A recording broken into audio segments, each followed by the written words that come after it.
Là-dessus, je retrouve François Hainaut, le vice-président de la CSN. Bonjour, Monsieur Hainaut. Bonjour, Mme Bégin. On vient d'entendre le premier ministre Legault. Il dit que c'est sa priorité de régler le dossier. On sent que ça bouge quand même. Est-ce que ça débloque aux tables de négociation?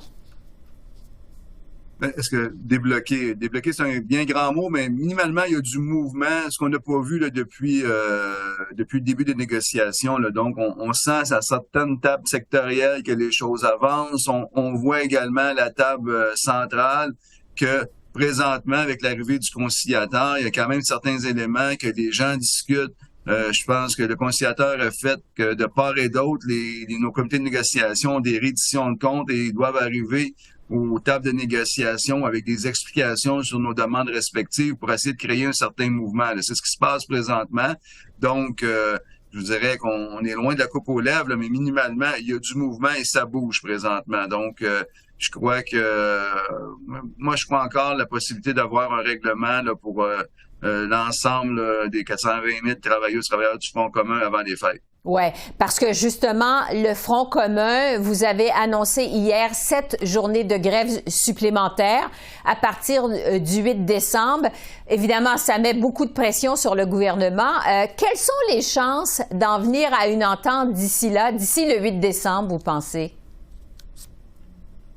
D'ici le 8 décembre, je pense que les chances sont quand même assez minces, là, mais je vous dirais, on parle de 10 jours, de 8 jours. Je pense que c'est assez mince, mais on espère, mais est-ce que les chances pour régler d'ici Noël sont bonnes? Moi, je crois que oui, là. Mais écoutez, ça se peut d'ici le 8 décembre, là, mais compte tenu de l'état des tables présentement, ça prendrait vraiment des avancées significatives là, de la part du gouvernement. Mais j'y crois encore pour les fêtes. Et d'ailleurs, on a convoqué l'ensemble du Front commun a convoqué l'ensemble de ces syndicats les 18 et 19 décembre pour les rencontrer, pour effectivement être capable peut-être d'entériner l'entente de principe si entente il y a là, d'ici ce temps-là. Là. Oui. Pour ce qui est des négociations maintenant, on sait que ces négos semblaient achopper au départ sur les salaires. On parle davantage maintenant de flexibilité du travail. Sur quoi portent les discussions en ce moment? Écoutez, la flexibilité, c'est des demandes de la part du gouvernement. Et ces demandes-là sont discutées aux tables sectorielles. Donc, c'est clair que nous, à la table centrale, on parle encore des reculs que le gouvernement veut nous imposer sur le régime de retraite. On parle des ouvriers spécialisés. On parle également, on parle du salaire également. Donc, à nos tables sectorielles, on parle de flexibilité. Puis comme je l'ai déjà mentionné, Mme Bégin, en fin de compte, nous, ce qu'on reproche au gouvernement, c'est pas d'être capable de parler de flexibilité, mais il arrive avec un problème et la solution en même temps. Et une table de négociation est là pour trouver des solutions. Donc, on discute d'un problème et on trouve des solutions conjointes. Mais écoutez le discours présentement du ministre Dubé, en fin de compte, flexibilité égale avoir plus de droits de gérance pour l'employeur et avoir moins de droits pour les travailleuses et travailleurs. Donc, c'est pas tout à fait ça la flexibilité que nous, on veut négocier. Oui, parce que le ministre de la Santé, M. Dubé, en a surpris quand même plusieurs en proposant de rebrasser donc les catégories d'emploi des 330 000 travailleurs du réseau de la santé, alors qu'on est comme ça en pleine négociation. Quelle est votre réaction à ça? Écoutez, vous comprendrez que je suis pas le porteur de la loi 15 à la CSN, mais notre réaction depuis le début, mais quand même depuis le début, le ministre Dubé a sorti son projet de loi au mois de mars, lorsque, à l'échéance des conventions collectives des travailleuses et des travailleurs du secteur public.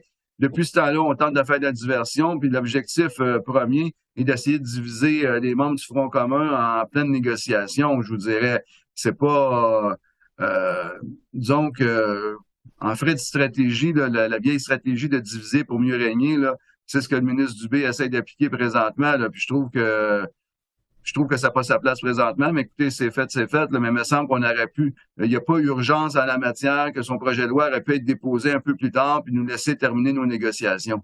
Oui. Un mot sur la présidente du Conseil du Trésor maintenant, parce que l'opposition officielle à Québec a réclamé hier que le dossier soit carrément retiré des mains de Mme Lebel après votre annonce justement de journée de grève supplémentaire. Est-ce que vous pensez que Mme Lebel est toujours la personne de la situation? Mais écoutez, je vous donnerai deux réponses. La première réponse, c'est que ça fait 29 ans que je négocie et on fait avec les vis-à-vis qu'on a. Donc, c'est pas à nous à savoir qui va être là, comme eux, c'est pas à eux de décider qui va être là. Une fois que j'ai dit ça, Madame Lebel, présentement, on l'a vu, tout le monde en parle cette semaine. Moi, je pense que je vois pas qui pourrait faire mieux dans le gouvernement de la CAQ présentement que Madame Lebel comme présidente du Conseil du Trésor. Moi, je vous dirais que tant qu'à moi, je serais dans l'opposition officielle, je courrais beaucoup plus après M. Drainville et M. Dubé, qui n'arrêtent pas de mettre du sable dans l'engrenage ou du verglas sur les lignes présentement, qui ne laissent donc Madame Lebel travailler avec les porte-paroles du Front commun, puis ça serait peut-être mieux. Parce qu'à un moment donné, bon, on vient d'en parler, là, les déclarations du ministre Dubé qui dit qu'il faut faire donner plus de droits aux travailleurs, moins aux syndicats, les mises en scène après les chansons de M. Drainville, maintenant c'est la mise en scène avec les grosses larmes qu'on va perturber l'ensemble des enfants au Québec à cause de nos grèves. Moi, je pense qu'ils devraient s'en concentrer à faire leur job et nous laisser tranquilles à négocier présentement. Oui. Je termine avec vous, Monsieur Hainaut, avec concernant la controverse qu'a soulevé le voyage à Dubaï de la présidente de la FTQ, Magali Picard. Qui fait aussi partie du Front commun, la FTQ. Madame Picard avait décidé de participer à la COP28 en pleine négociation du Front commun. Elle a finalement coupé court à son voyage. Elle est maintenant de retour au pays. Qu'est-ce que vous avez pensé de cette décision de votre collègue de la FTQ? C'est la première fois que je l'entends parler. Je n'avais pas entendu parler encore cette semaine.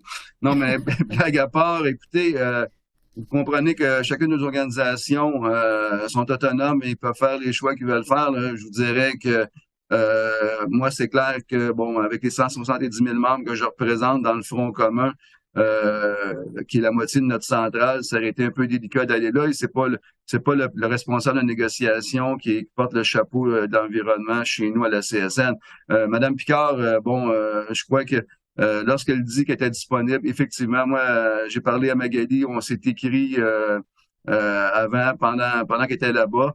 Et mais je pense que Magali l'a exprimé dans son vidéo et Magali est de retour, puis on va être avec elle aujourd'hui là, avec la rencontre avec la présidente du Conseil du Trésor. Donc, écoutez, c'est ça. Donc, je pense que c'est chose faite. Je pense que Magali a exprimé ses regrets envers ses membres. Mm-hmm. Et maintenant, écoutez, l'important,